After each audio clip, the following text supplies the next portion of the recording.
With every trial, every test, we move closer to the rest. A world where pain no longer stays illuminated by brighter days. Waits for a cure. Rise and shine, rise and shine. My name is Bridgette PICOU. I'm gonna go here.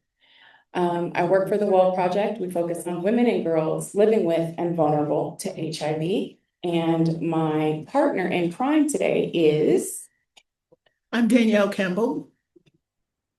Dr. Danielle Campbell is amazing. And she be trying to play, but we're not having it. So we're going to be talking to you today about the preferences of HIV cure, education and engagement among women in the United States, based on some work that we did. And I'm standing up here like I can see. Let me get my glasses. Stand by.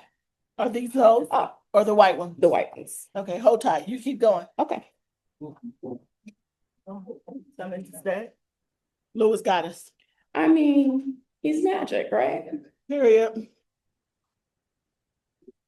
All right. So a little bit about framing for today, what we're going to be talking about. I'm not going to go over the slide. It's just to give you a look at what's coming, okay? So the WELL Project is a nonprofit organization, and our mission is to change the course of the HIV and AIDS pandemic through focus on women. We've heard questions about women in the room today because we matter and we're important in this. And the way that we do that is we build health literacy, we foster a global network, and community support is one of the main things that we do. We also build capacity and leadership. To speak to that piece of it, I'm a woman living with HIV. I am a nurse. I was not doing this work before coming into contact with the WELL Project. I wrote a blog for them. I wrote another blog for them. They saw something in my voice through my blogs and started encouraging me to step into other spaces and do some speaking. And now we are 3 years later and I'm working for them. And so when we say that we build capacity and leadership, we are committed to that. Also research and policy, which is what brings me specifically here today. And then partnerships to advance common goals. So the framework for the cure programming we're talking about today comes from one of our programs. It's called the Women's Research Initiative on HIV/AIDS. So this was started in 2003, and it's a multidisciplinary, multi-sectoral effort. And what we do is every year we come together and we interrogate a specific topic related to HIV and women. Bless you. A lot of the programming that we have has come from these meetings. So we have another program that we are involved in called BIBA. BIBA is about building ethics, equity, and education on HIV and breastfeeding. So that came out of one of these meetings. So we, in 2025, hosted a meeting in, I forget what city we were in now because menopause. San Diego. San Diego, yes. Yes. Thank you. In La Jolla. Ooh. This is why it takes a village, because menopause is no joke, I'm telling you. So we sought to establish a holistic view of factors related to HIV cure that are meaningful for women living with HIV. It's called The Evolving Landscape of Women and HIV Cure. And this was an interesting meeting for a lot of reasons, because politically, a lot of things were happening around the autonomy of women and choices that we can make with our body and so on and so forth. So it was 33 multidisciplinary, multi-sectoral key stakeholders. This includes everyone from researchers to scientists to doctors to community members across the board. We addressed the impact of hormones on HIV across the lifespan. We interrogated the conduct of HIV cure research, which is some of those things that we've been talking about, right? Like women's involvement, community involvement, protocols. We examined access to participation in HIV cure research, and then we articulated what a cure will mean for people living with HIV with an emphasis on women. Some of y'all might recognize people in this picture. From that meeting, we came up with a statement on bolstering HIV cure research in the context, in the current political context. And it was a statement, a consensus statement that we came up with recommendations, a call to action. It stressed the need to prioritize the HIV cure research agenda with the meaningful involvement of women. One of the participants said, HIV cure research has always been done in the context of available treatment. The change of administration has shifted this. Now folks may have no medications, no access to viral load testing. We need to think about how to connect these conversations about cure into the shifting and damaging context of treatment and prevention. This statement is available on our website, and I'll have that link for you. So the framework for this new programming that we're working on comes out of that meeting. I won't read the whole slide to you. You can see it here. But what I will point out is that while the WELL project does not conduct cure research in the context of being in a lab and science, we are uniquely positioned to address the gap as it applies to women because we've been doing this work for decades now. We're a recognized leader in HIV advocacy and information, and our reputation often precedes us. And I think that it's important that someone step up and become a leader as it relates to women. And so that's what the point of this programming that we're doing is to address. So how are we engaging women? So we have talked about different ways to do this, and one of them is through resource development. And so based on the recommendations from the WR 2025, we're undertaking an educational cure program focused on women. So we're developing a resource that gathers, consolidates, houses HIV cure research and policy content in collaboration with, again, key stakeholders, those relationships that we build that I was talking about. And one of our aims is to collect resources and address gaps in available content and the ways in which women have the ability to access that content. And we're also developing a cohort of women who are interested in advancing cure research and policy. And this is not just researchers and scientists, right? These are community members who have an interest but don't know where to go to find the information, or who may be able to activate their communities but just need the tools to be able to do so. And so that is what we're undertaking. So intentional engagement at each step ensures that we are addressing women's needs and uplifting their lived experience. So we have an advisory board that we formed. Two of the members are here in the room with us, Dr. Danielle Campbell and Dr. Alicia Davis. And so with them, along with our other advisory member, who is Jessica Prodger out of Canada, they're bringing together their experience, their scientific expertise, and helping us figure out the best way to move this program forward. We also brought together focus groups, which we're going to talk about. We conducted a survey, which we're going to talk about. And then we've created a listserv for women in HIV cure. The bit.ly here, but I will also have a QR code that you all can scan. The cohort development has absolutely begun. And then we are always involved in ongoing work with advisors and partners and evaluations in order to be able to guide how this resource gets developed.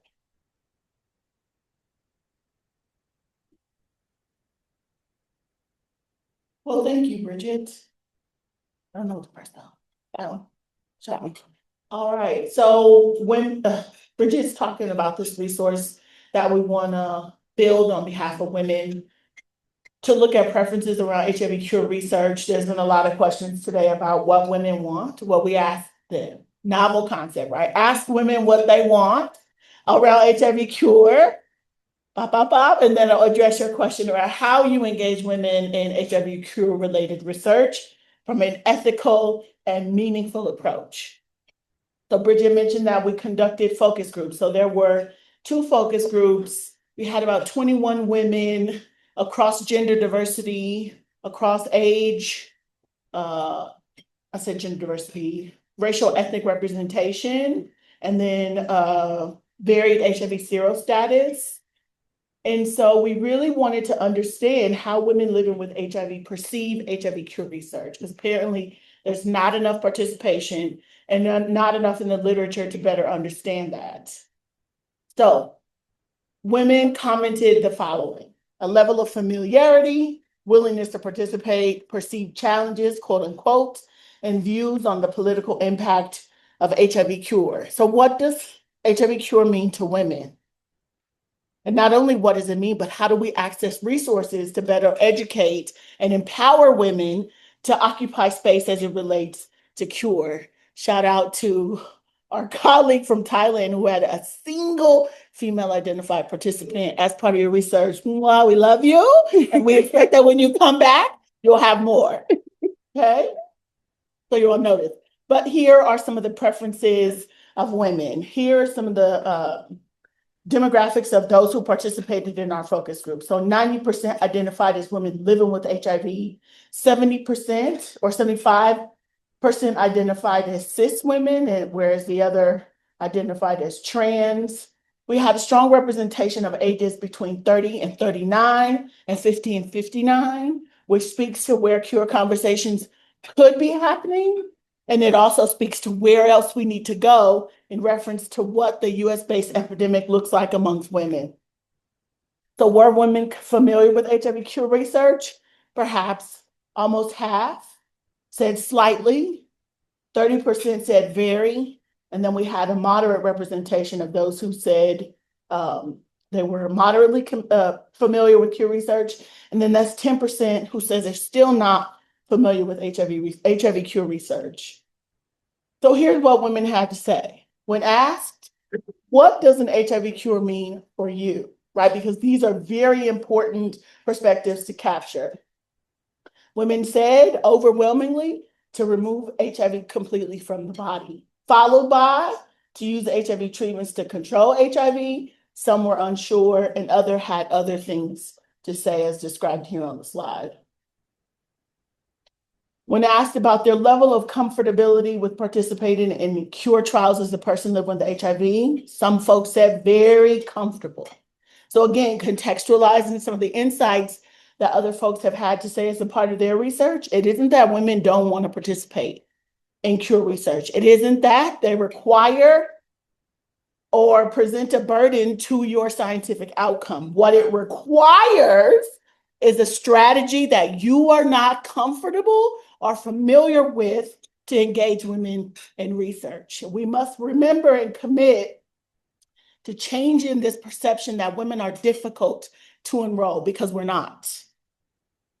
We just require a little something different than you're used to with your cadres and cadres of male participants.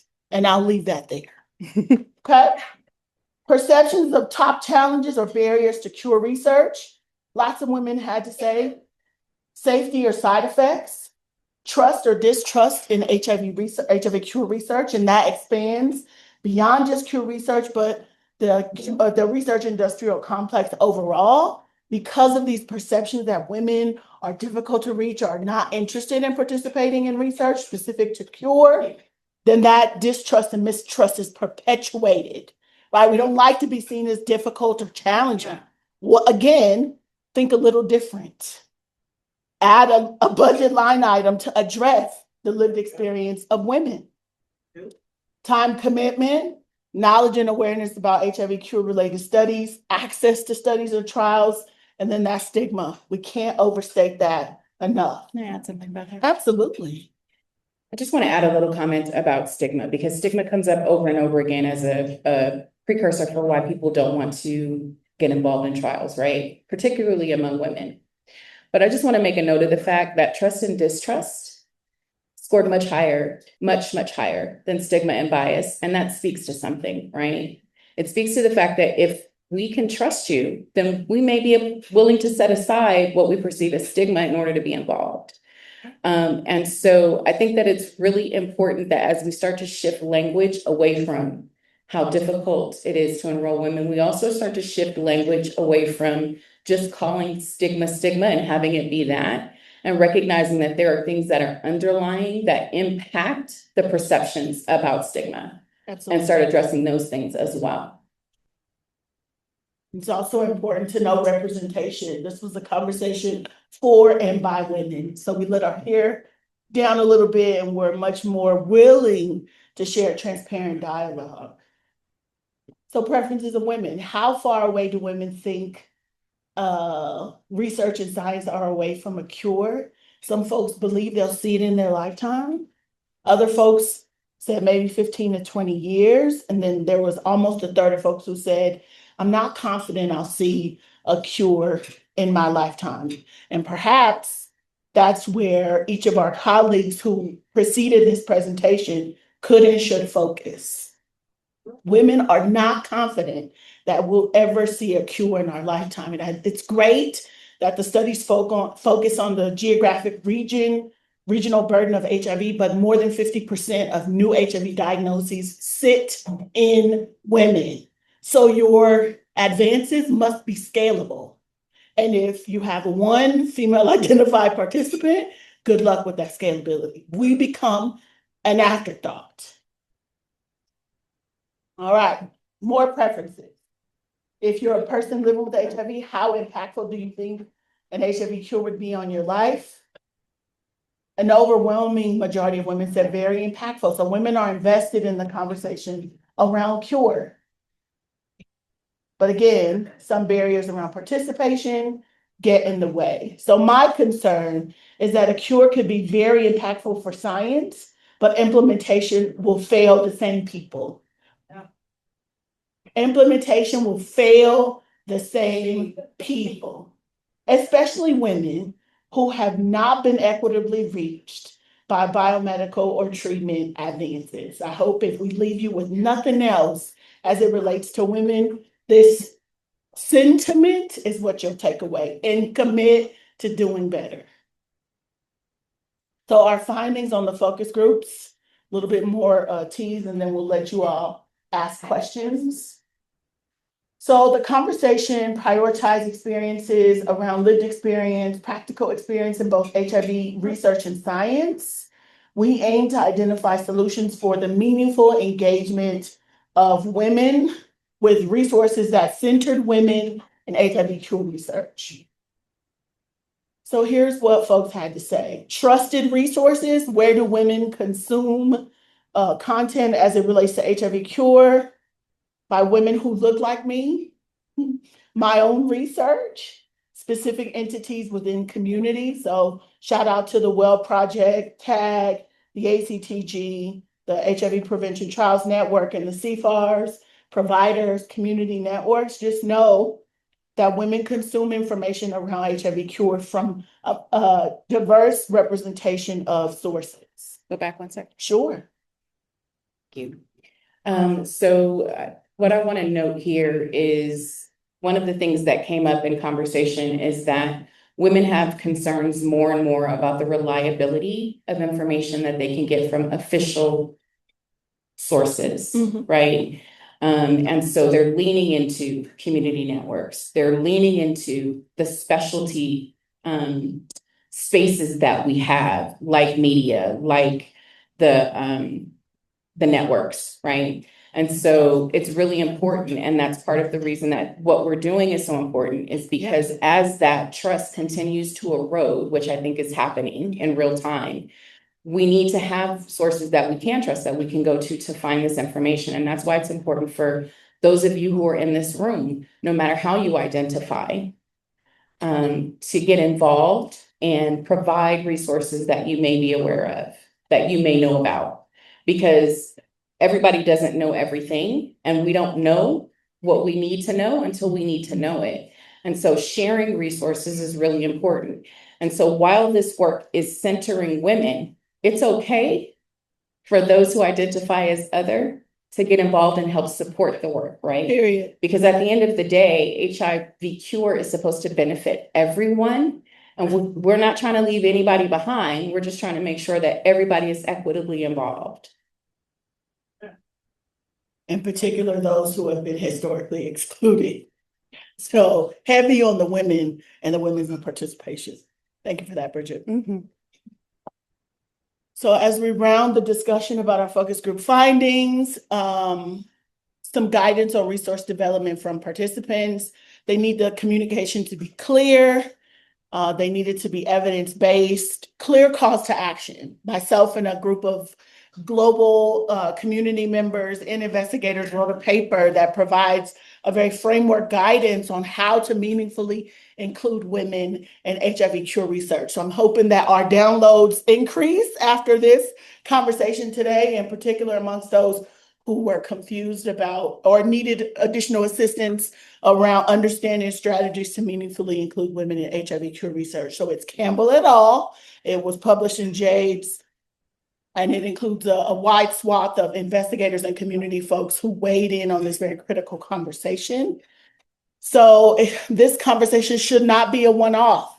For some of us, this is a key component to our global advocacy.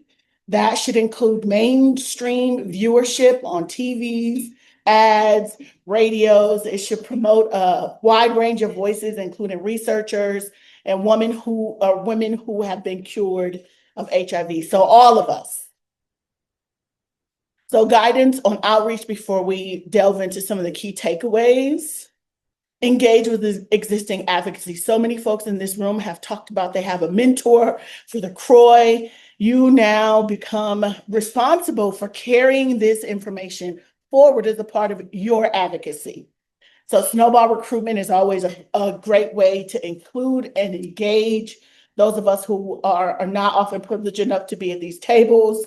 There was a clarion call to prioritize older women, younger women, women in recovery, trans women, women in rural spaces. So all of us everywhere, all the time.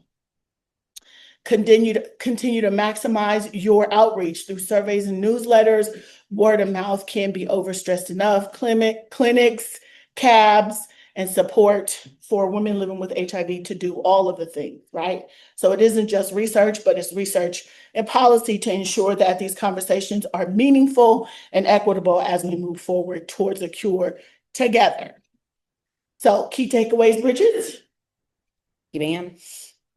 So desire for HIV cure is personal. That's something that doesn't come up a lot when we are in scientific spaces and talking about the science, but desire for cure is personal. It's linked to individuality, access, literacy, length of time living with HIV, and trust in science. And I'm going to say this every time literacy comes up. Typically, when people talk about health literacy, they are talking about the patient's ability to understand what's being told to them, their care plan, their medication, those things. But I also think that health literacy should extend to researchers, scientists, and doctors and caregivers so that they understand and are literate in the lives of the people that they're serving. You cannot properly serve a person if you do not understand where they're coming from. Barriers do not indicate disinterest. So we talked a little bit about that earlier. Because I have kids doesn't mean I'm not interested. It just means you need to help me help myself. Period. Factors like trust, equity, and intentional engagement must be addressed. I've put the word intentional in this slide multiple times for a reason. Intentionality matters. HIV cure must not be one size fits all to avoid leaving people behind. Efforts must be women involved and women led from the start, not as an afterthought, like Danielle mentioned. We are not an afterthought. Equity, access, and implementation are key. And then women and other populations could be left behind if cure strategies are not what? Intentionally designed with these factors in mind. I have on this slide right here. So the top QR is to join the listserv. And then the bottom QR is to submit resources. We will not spam you to death on the listserv. We really just want people to have access to the information that they need. And then we would love for you to send in your resources, papers, groups that you know about, anything that you know that could help women understand HIV cure and help them approach it in a way that makes sense. And then last but not least, thank you. You can learn more about the WILL Project here. The QR that I have on this page is to subscribe to our newsletter. And then I am available to answer any questions that you may have. And we are available to answer questions on the slides. And I see hands already. All right. Thank you. You all hearing me? Yes. Okay, so, my disclaimer, I'm gonna start off with a disclaimer. Okay, I'm a storyteller. Not gonna give you all the full story, but there was two significant events in my life as a woman and as a research advocate. I started out with the AIDS clinical trials group, okay, in 1993. For the said reasons, there was no medication being research against women and children. That happened. We can speak more about that. Why I shared it is because in 1992, and I really want women to recognize the work that women have been doing ever since the duration. Myself and another woman, she has passed on now. She's doctors here talking, so I'm gonna stand up. In 1992, myself and a woman by the name of Phyllis Sharp, we went and we testified at the Food and Drug Administration because women were dying from AIDS, and two things was going on. We were not getting any benefits, and we were not being allowed to participate in clinical trials because we were women of childbearing age. We won that case against the FDA. Women then got benefits, and women started being targeted and approached to participate in clinical trials. That's 1992. In 1995, 96, protease inhibitors came out, right? And for many of us who were impacted by this, I remember the term Lazarus syndrome came about, and we were talking how many of us felt like we came back alive. I had a child that was perinatally acquired HIV, and there was no medications. None of the pharma groups in the United States wanted to touch children because, again, of liability issues. A small company had a protease that was out called Viracet. They needed Agron, then put it out to a group of pediatric researchers. And what was asked, they needed a child to participate and to be a child that they can utilize to get the pharmacokinetics data to look at safetiness in reference. I feel proud to say it today. This is not about fame and fortune for Michelle Lopez. And I say this to people, I am going to be who I am till the day I die.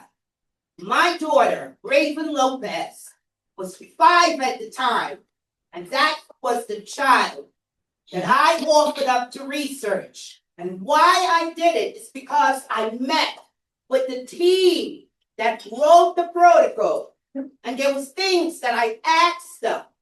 As a mom, can you possibly address these things? Because I had friends of mine who said to me, Michelle, you're crazy. This is a PK study. Do you understand Raven could die? She was very sick at the time.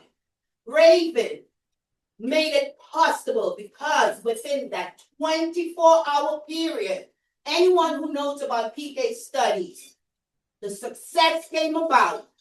Children then had access to a protease inhibitor that no one, and I share this story because you know what? She's going to be 35 in June. This is meaningful. And there's a reason why I continue to be around these tables who like Michelle or not. This is not the reason. I participate in here because these are the things that I'm saying. I sat with those researchers and there was things they did not put in the informed consent.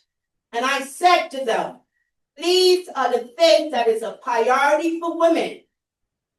When I asked the question today about Pure AIDS and what they're doing in Canada, and I asked about our reproductive system and the reservoir and the reservoirs, we need to have that written into informed consents in any studies that's being designed. And I'm going to follow up with you guys, with the Well Project. I was invited at a Warri meeting at one time, but for whatever the reason, I'm no longer invited back, but that doesn't matter, right? So I'm saying, if we start teaching women about being part of designing a study with these researchers, we can be able, it is part of my job that I'm doing now at Einstein with the seed bar.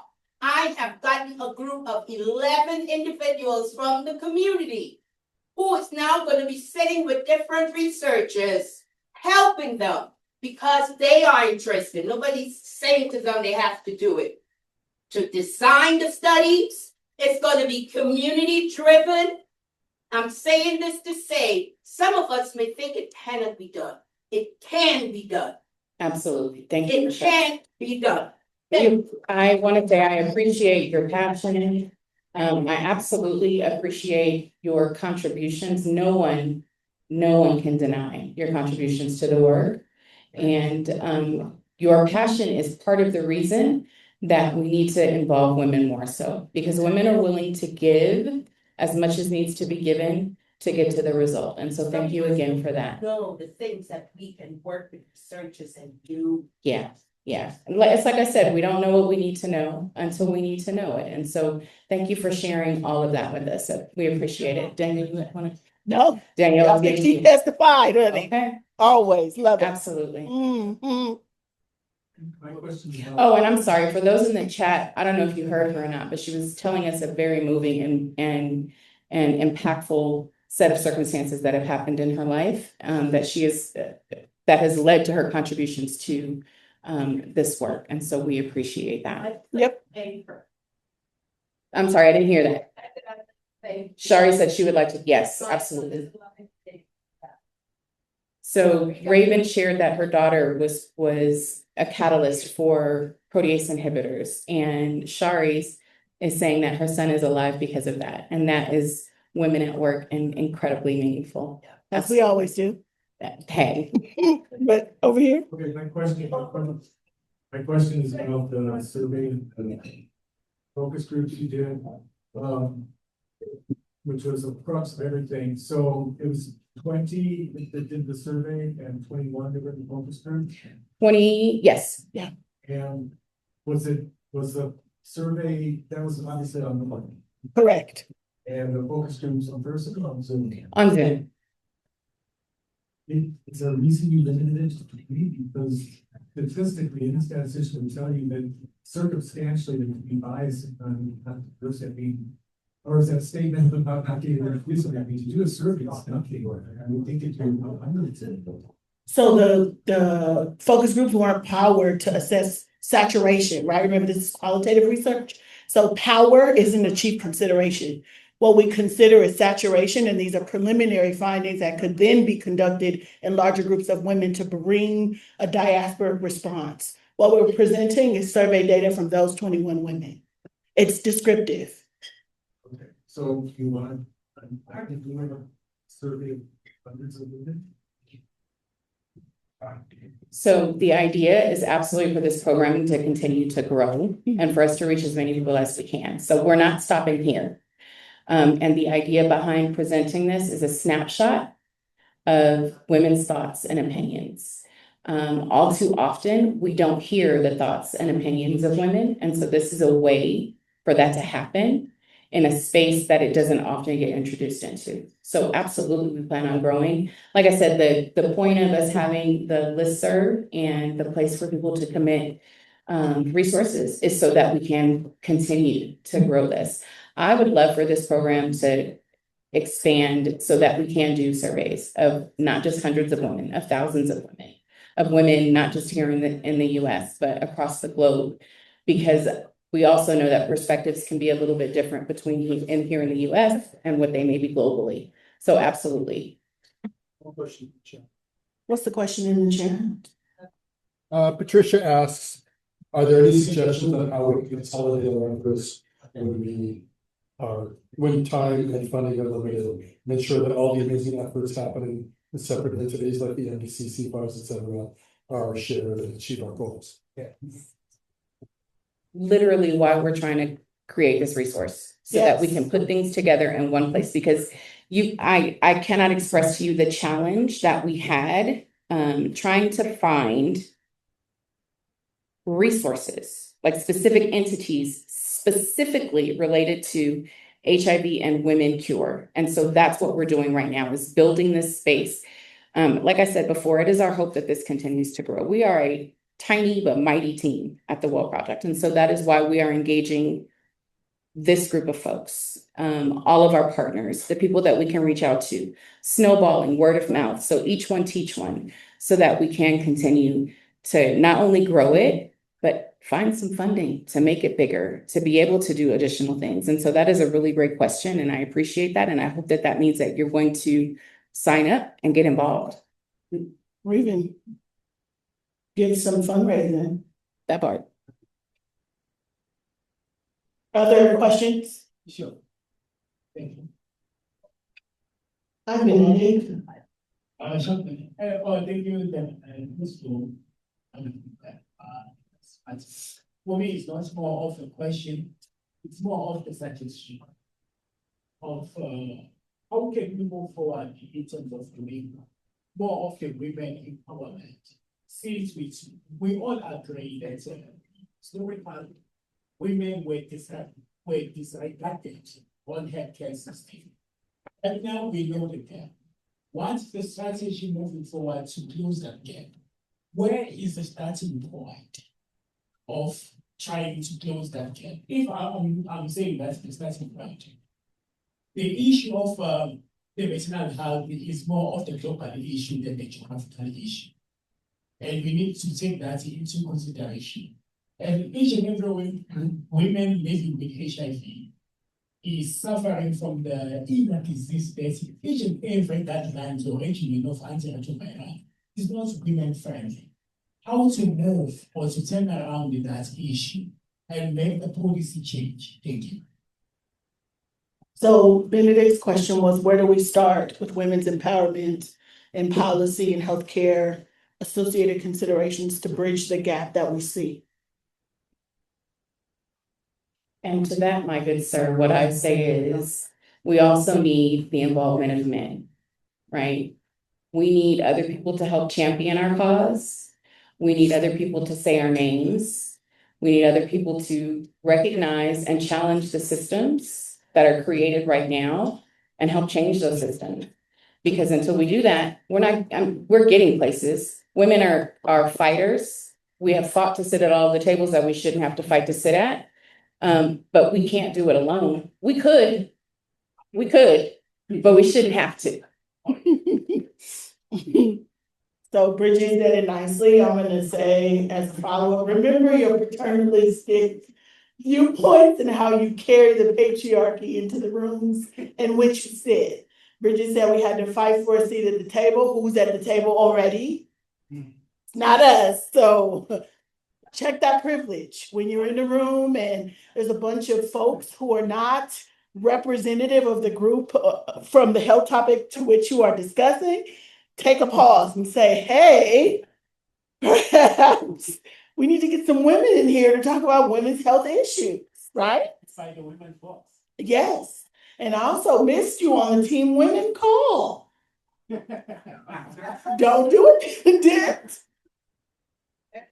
I heard something one day that really struck me, and it was about one of my trans sisters whom I love to death. And someone was saying that they wanted to be her voice. And she said, I don't need you to be my voice, just pass me the mic. That's it. So that's the energy that we need, right? Pass them the mic. You could listen. You could miss a meeting and insert a woman. You go to 20 meetings a year, 2, 3, 4 of those meetings. You can say, you know what? Let me have my good sis Danielle come and sit at this meeting. I'm gonna sit this one out. Yeah. It's enough to go around for everybody if everybody participates. Yeah. George Carr. I thank you for this presentation, and I appreciate that you brought the transgender women in. I've heard it a couple times, so I really do appreciate that. And so, Dr. Campbell, my pledge to you is to work with you to get this into N3C and the wider CFAR, so that they can hear this voice as well, and not just about here, but across the wellness spectrum.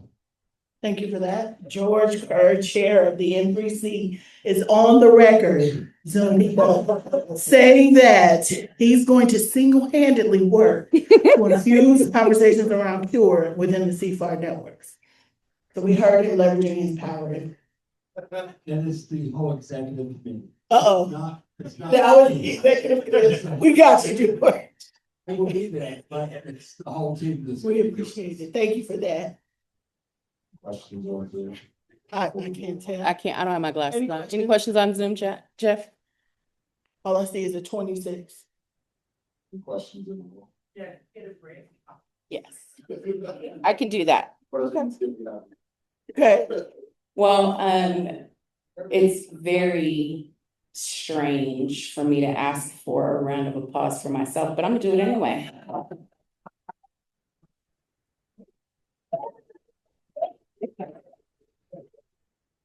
So at this time, why don't we do this? Let's take a quick 10-minute break.